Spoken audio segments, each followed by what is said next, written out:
Двухдверный кузов купе, полностью независимая подвеска колес и расположенный сзади V-образный двигатель.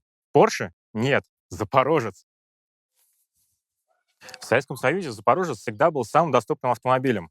В момент своего появления 968 стоил 3,5 тысячи рублей. Хватил на Запорожец и на гараж. Что же вы так продешевили? Для сравнения, ВАЗ-2101 тогда же стоил 5,5, а ВАЗовская трешка все 7500.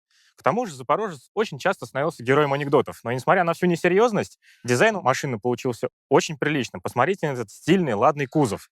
От предыдущего 966-го 968 легко отличить по иному оформлению передка, иным поворотникам и габаритным огням. Но приятно, что сохранились главные отличительные особенности.